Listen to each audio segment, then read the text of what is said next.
घेतलं, त्यांना जेवायला बाहेर नेलं आणि त्यानंतर मी तयार होऊन आता एअरपोर्टला चाललेले. माझा सिंगापूरला शो आहे माझा. तर आज रात्री मी पोचेन आणि तयार व्हायचं बस शोसाठी.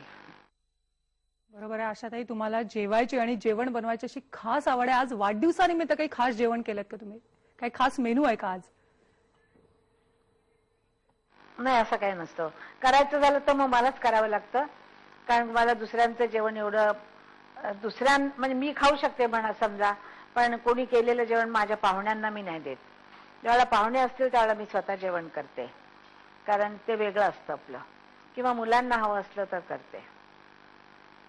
त्यामुळं काय होतं की आपलं जेवण मन लावून आपण करतो आपल्या मुलांसाठी किंवा पाहुण्यांसाठी, ते जेवण चांगलं होतं. एरवी आपले असंच करत असतात लोक जेवण, ते आपलं खायचं म्हणून खायचं. आशाताई, तुम्ही दरवर्षी वाढदिवसाला काही ना काहीतरी तुम्ही चाहत्यांना भेट देता. गेल्या वर्षी प्रेशियस अशा अल्बम दिलेला, आता काल अनहर्ड मेलडी तुमचा रिलीज झालाय. काय सांगाल या अल्बम बद्दल आणि नव्या संगीतकाराबरोबर हा अल्बम आहे? सुंदर गाणी आहेत, लिहिलेली चांगली गाणी आहेत, छान गाणी लिहिलेली आहेत, चाली चांगल्या आहेत, गालेत चांगले सगळे लोक, अरेंजमेंट चांगली आहे. आणि ही गाणी इतकी जुनी आहेत आणि ती पिक्चर मध्ये आली नाहीत, तर त्यामुळे ती राहिलेली गाणी जी होती किंवा पिक्चर बनली नाहीत ती गाणी आहेत आणि खूप चांगली येतात. त्यावेळेला 25-30 वर्षापूर्वी दिदी गायलेली गाणी चांगलीच असणार ना. सगळी गाणी चांगली आहेत. मला वाटतं लोकांनी जर लक्ष दिलं तर बरं होईल. पण लोकांना आजकाल थोडी चालू गाणी आवडतात, नुसती नाचायला गाणी आवडतात. पण गाणं नुसतं नाच नाहीये. नाचायची गाणी असतात ती वेगळी असतात, ऐकायची पण गाणी असतात मनाला चांगलं वाटावं म्हणून. बरोबर आहे आशाताई, आपण बघितलं की अगदी तुम्ही मोठमोठ्या संगीतकारांबरोबर तुम्ही काम केलेलं आहे आणि आता अनहर्ड मेलडीमध्ये तुम्ही एका नवीन संगीतकारावर काम करताय. ह्या नव्या संगीतकारांविषयी एकूणच तुम्ही काय सांगा, खास करून मराठी संगीतकारांविषयी तुमचं काय मत आहे? अजून मराठीमध्ये अजून काही लोक फार चांगली गाणी करतात.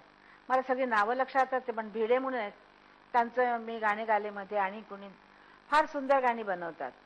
पण आजकालची जी स्टाईल झालेली आहे, शिव्या घालून गाणी असतात वगैरे त्याशी, त्यामुळं लोकांना ती आवडतात. काहीतरी लोक बदलत चाललेत. सुरुवातीला लोक जी गाणी ऐकायचे त्याचा दर्जा असायचा, शब्द सुंदर असायचे, माडगुळकरांचे, भटांचे, मोठ्या मोठ्या लोकांचे शब्द असायचे, त्यामुळं त्याला एक वजन होतं. त्या गाण्यांना वजन होतं, चालींना वजन होतं, म्हणणाऱ्यांना मेहनत होती, खूप मेहनत होती. तर आता तसं मुश्किल आहे. आणि आशाताई, मराठी संगीतकारांचा उल्लेख झालाच आहे, तर एखादं मराठीतलं तुमच्या आवडतं खास गाणं आमच्या प्रेक्षकांना ऐकवाल का? बुगडी माझी सांडली ग,